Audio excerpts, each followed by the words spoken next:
مدد۔ بسم اللہ الرحمن الرحیم، الحمدللہ رب العالمین والصلاة والسلام علی اشرف الانبیاء والمرسلین وعلی آلہ وصحبہ اجمعین۔ واہ کیا مرتبہ اے غوث ہے بالا تیرا، واہ کیا مرتبہ اے غوث ہے بالا تیرا، اونچے اونچوں کے سروں سے قدم اعلیٰ تیرا،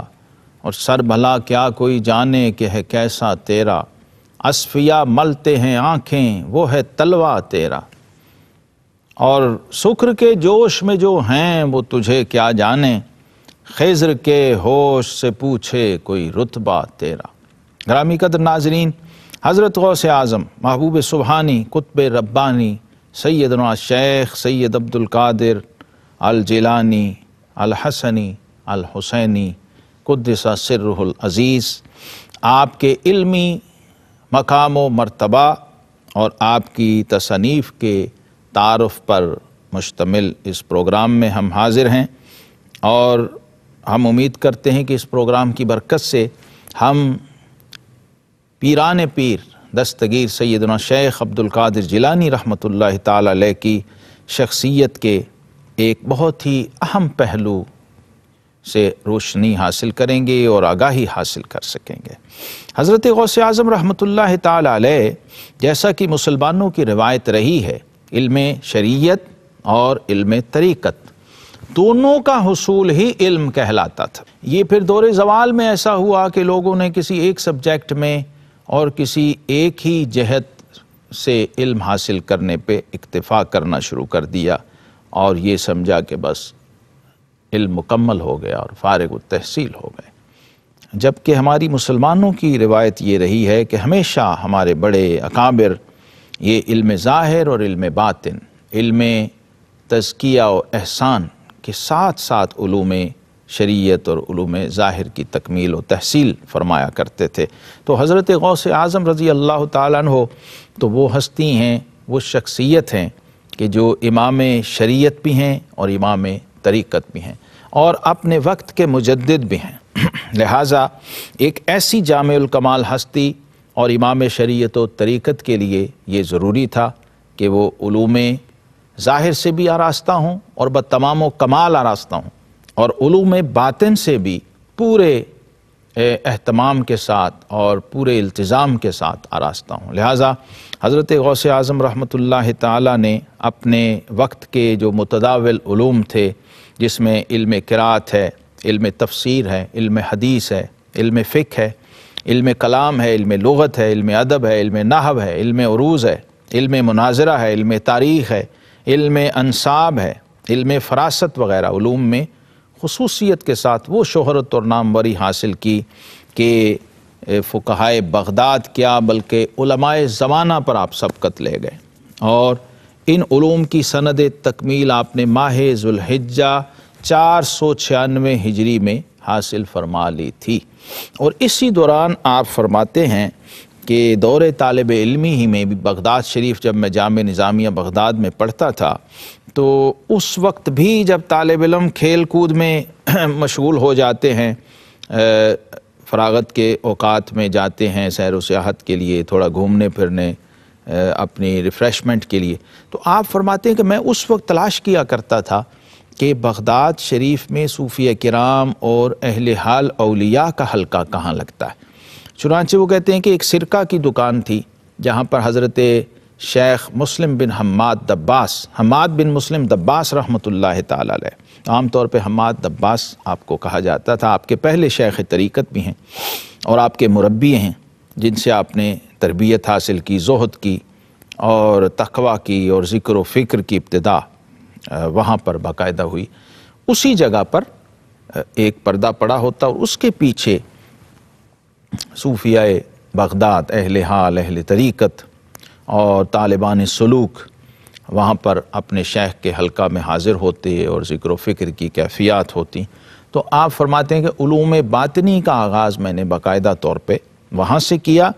اور ذکر کے حلقے میں کبھی ایسی بھی کیفیت ہو جاتی کہ جب شیخ کی روحانی توجہ پڑتی تو میری نکسیر پھوٹ جایا کرتی، ناک سے خون کا فوارہ ذکر کے حلقے میں پھوٹ جاتا، کیفیات و جذبات کے غلبے میں۔ تو یہ ابتدا علوم طریقت کی تھی، لیکن علم شریعت اور علم ظاہر جو ہے ناظرین گرامی، یہ خود کوئی کم مجاہدہ نہیں ہے، بلکہ سیدنا بایزید بسطامی رحمۃ اللہ تعالی علیہ تو فرماتے ہیں کہ میں نے تمام تر مجاہدات میں جو سب سے سخت مجاہدہ دیکھا ہے وہ اپنے علم پر عمل کرنا، یہ نفس پہ بہت گراں گزرتا ہے۔ اور حضور داتا گنج بخش علی حجویری رحمۃ اللہ تعالی علیہ آپ فرمایا کرتے تھے کہ آپ نے کشف المحجوب میں لکھا ہے کہ انسانی نفس جو ہے یہ بنیادی طور پر علم دشمن ہے اور جہل پسند ہے، اس لیے آپ فرماتے ہیں کہ لم یتخذ اللہ ولیا جاہلا، اللہ نے کبھی کسی جاہل کو اپنا ولی نہیں بنایا، اور اگر غیر عالم کو اللہ نے ولایت دینی ہو تو اسے علم کا راستہ عطا فرما دیتا ہے، چونکہ قرآن نے یہی بتایا کہ حل یستوی الذین یعلمون والذین لا یعلمون، کہ کیا جاننے والے اور نہ جاننے والے برابر ہو سکتے ہیں، علم والے اور بے علم برابر ہو سکتے ہیں؟ ہرگز نہیں۔ چنانچہ حضور غوث اعظم رحمۃ اللہ علیہ کے بہت ہی فنا کی حد تک چاہنے والے مرید حضرت سلطان العارفین سلطان باہو رحمۃ اللہ اسی لیے فرمایا کرتے تھے کہ علم و بات جے کرے فقیری کافر مرے دیوانہ ہو۔ تو علم ظاہر بھی ضروری ہے اس راہ میں، علم باطن بھی ناگزیر ہے، علم شریعت کے بغیر بھی چارہ نہیں اور علم باطن کے بغیر بھی گزارا نہیں۔ لہٰذا آپ فرماتے ہیں کہ عین عالم شباب میں نے جب علوم ظاہری و باطنی کی تحصیل شروع کی تو بہت بڑے بڑے مجاہدے اور بہت بڑی بڑی تکلیفیں راستے میں آئیں، اس لیے کہ خود کو مشکوک چیزوں سے بچا کے رکھا، سوال سے بچا کے رکھا، مانگ کے نہیں کھایا، صدقہ خیرات کی روٹی نہیں کھائی ہے۔ اور آپ فرماتے ہیں کہ تحصیل علم کے دوران میرے اوپر ایسے دن بھی آئے کہ جب کبھی مجھے درختوں کے پتے اور سبزہ کھا کے گزارا کرنا پڑا کہ میں کسی مشکوک اور مشتبہ لقمے کو اپنے حلق سے نیچے نہ اتار لوں، کہیں کوئی ایسی روزی اور روٹی وہ میرے وجود کا حصہ نہ بن جائے جو مجھے میری منزل سے ہٹا دے۔ جیسے علامہ اقبال نے کہا کہ اے طائر لاہوتی اس رزق سے موت اچھی جس رزق سے آتی ہو پرواز میں کوتاہی۔ چنانچہ آپ فرماتے ہیں کہ ایک دن شدت جو اور شدت بھوک کے عالم میں جامع مسجد میں بیٹھا تھا تو اس دوران ایک شخص کو دیکھا، اس کے پاس ایک تازہ خوان تھا، تازہ کھانے کا، اس کے اندر فریش کھانا موجود تھا، لیکن آپ فرماتے ہیں جب اس نے اپنا دسترخوان کھولا اور وہ کھانے کے لیے بیٹھا تو میں اپنے ذکر اور فکر کی کیفیت میں رہا، حالانکہ اس کے کھانے کی خوشبو سے میری کیفیت تبدیل ہو گئی کہ میں کئی دن سے بھوکا تھا۔ تو فرماتے ہیں کہ یہ حال تھا کہ جب اس نے لقمہ توڑ کے اپنے منہ میں ڈالا تو بے اختیار میرا منہ کھل گیا، لیکن میں نے سوال نہیں کیا، میں نے اس سے کھانا مانگا نہیں، بلکہ استقامت کی تصویر بنا رہا اور اپنے نفس کو ضبط کیا، اپنی کیفیت کو، یہاں تک اس نے مجھے خود دعوت دی۔ ظاہر ہے مجھے جو والدہ نے خرچہ دیا تھا وہ ختم ہو چکا تھا، تو اب تائید غیبی یہ ہوئی کہ اس نوجوان نے جب کھانا شروع کیا تو مجھے بھی دعوت دی اور اپنے ساتھ شامل کیا کہ آپ بھی آئیں اور کھانا کھائیں۔ تو آپ فرماتے ہیں کہ میں نے انکار کیا، لیکن اس کے اصرار پر میں اس کے ساتھ شامل ہوا تو اس شخص نے مجھے کہا کہ آپ مجھے طالب علم لگتے ہیں، میں بھی ایک نوجوان کی تلاش میں ہوں، تو شاید آپ کے ذریعے میں اس تک پہنچ سکوں، اس کی تلاش میں آپ میری مدد کیجئے۔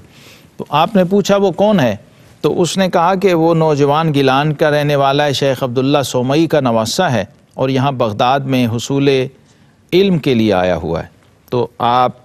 بھی طالب علم ہیں تو اس کو ڈھونڈنے میں میری مدد کیجئے۔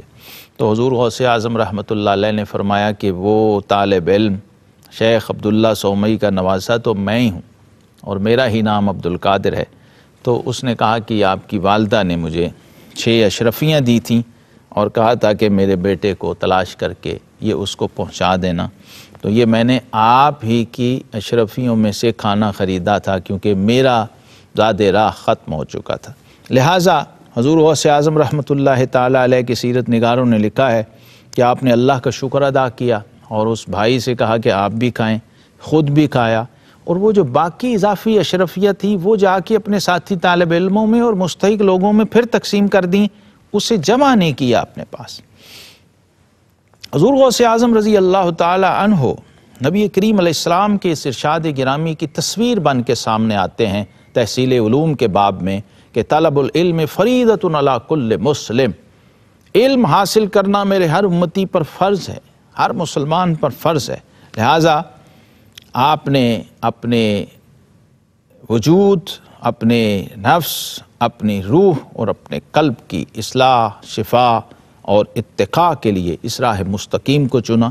کیونکہ تقوی و طہارت کی یہ منازل اور شریعت و طریقت اور معرفت و حقیقت کا یہ رستہ علم کی روشنی اور نور کے بغیر طے نہیں ہو سکتا۔ لہٰذا علم شریعت اور علم طریقت کی طلب میں آپ نکلے۔ حضرت شیخ حماد دباس رحمۃ اللہ تعالیٰ علیہ اس زمانے میں بہت بڑی ہستی اور شخصیت تھے، ان سے آپ نے تربیت لی، اور آپ فرماتے ہیں کہ ایک بار میرے شیخ میری تربیت فرماتے ہوئے رات کو سردی میں مجھے تہجد کے لیے جگایا اور دریائے دجلہ کے کنارے وضو کے لیے لے گئے، اور سخت سردی کی رات تھی، تو آپ نے مجھے قصداً اپنی کوہنی سے بازو سے دریا میں گرا دیا۔ میں نوجوان تھا، تو اس ٹھنڈی رات میں جب میں نے پانی میں ڈبکیاں کھائیں تو ظاہر ہے سردی سے جسم ٹھٹر گیا اور بڑی تکلیف بھی پہنچی، اور بڑی مشکل میں تیر کے پھر باہر آیا، اور شیخ نے مجھے بتایا کہ بیٹا ایسا ہو سکتا ہے تم نوجوان ہو ابھی، اور ابھی تم مجرد ہو، تو ایسا ہو سکتا ہے کہ کہیں رات کو تمہیں غسل کی ضرورت پیش آ جائے اور رات ٹھنڈی ہو، تو تمہارا نفس تمہیں وضو اور غسل سے روک کے نہ، اس لیے تمہاری تربیت کے لیے تمہیں دریا میں پھینکا ہے۔ تو حضور غوث اعظم رحمۃ اللہ علیہ ان مراحل سے گزرتے ہوئے تقریباً 25 سال علم ظاہر اور علم باطن اور پھر بیابانوں میں اور مجاہدات اور ریاضت کے مراحل سے گزرتے ہوئے 52 سال کی عمر میں آپ میدان عمل میں اترے ہیں۔ تو آپ فرماتے ہیں کہ مجاہدات، ریاضات اتنی تھیں اور کسی کو پتہ نہیں تھا کہ میں حسنی حسینی ہوں، میں شیخ عبد القادر جیلانی ہوں۔ ایک برج میں 1 سال رہا، پھر دوسرے سال رہا، لوگوں نے اس کا نام برج اجمی رکھا ہوا تھا اور مجھے اجمی دیوانہ کہتے تھے۔ اس طرح بے سر و سامانی میں، اس طرح گمنامی کے عالم میں، اس طرح قربانی اور مجاہدات کی بھٹی میں خود کو پگھلا کے کندن بن کے غوث اعظم رضی اللہ تعالیٰ عنہ نکلے ہیں، اور آپ کی تربیت میں جہاں پر حضرت خضر علیہ السلام جیسی ہستیاں شامل ہیں، وہیں پر براہ راست بارگاہ رسالت مآب صلی اللہ تعالیٰ علیہ وسلم سے بھی بطور اویسی آپ نے استفادہ کیا ہے، علوم ظاہر میں بھی، علوم باطن میں بھی، معارف میں بھی اور اسرار میں بھی۔ اس لیے آپ خود فرماتے ہیں وَكُلُّ وَلِي لَهُ قَدَمٌ وَإِنِّي عَلَىٰ قَدَمِ النَّبِي بَدْرِ الْكَمَالِ، کہ ہر ولی اس رستے میں ایک نبی کے زیر قدم ہوتا ہے اور کسی نبی کا ہم مشرب ہوتا ہے۔ میں اس راہ سلوک میں محمدی المشرب ہوں، میں زیر قدم محمد مصطفیٰ صلی اللہ تعالیٰ علیہ وآلہ وسلم ہوں۔ حضرت غوث اعظم رضی اللہ تعالیٰ عنہ کی یہ علمی، یہ روحانی تکمیل، اس کے اندر ایسے ایسے مراحل ہیں، ایسے ایسے پہلو ہیں کہ رونگٹے کھڑے ہو جاتے ہیں۔ آپ فرماتے ہیں کہ میں نے 1000 تک علوم و فنون محض اس لیے حاصل کیے کہ دنیا کے جھگڑوں اور مخمصوں سے نجات حاصل کروں اور حقیقی راحت میسر ہوں۔ آج کا کوئی انسان سوچ نہیں سکتا۔ اور اس راہ میں فرمایا لوگ مجھے دیوانہ اور مجنون کہتے، میں جنگلوں بیابانوں میں نکل جاتا، برہنہ جسم برہنہ پاؤں کانٹوں پر لوٹتا، شور و غوغا کرتا،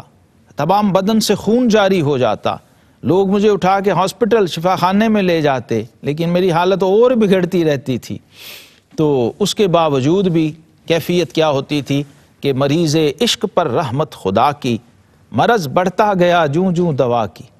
تو عشق الہی کے رستے میں، اس دشت و بیابان میں، یہ حسنی حسینی شہزادہ، یہ ماں کے پیٹ سے ولی پیدا ہونے والا مادر ذات صاحب ولایت،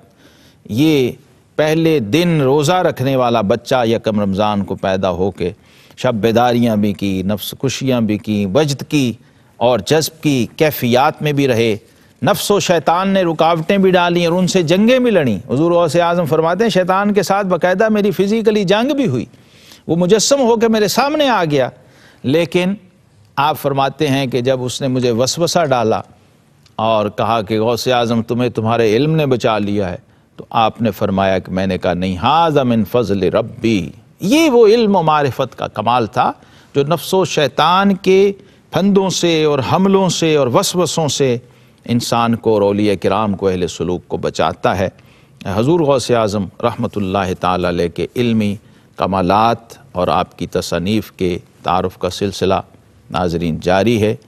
اور یہ انشاءاللہ اگلے پروگرام میں ہم اسی پر مزید گفتگو کریں گے۔ وآخر دعوانا ان الحمدللہ رب العالمین۔ شاہ جیلان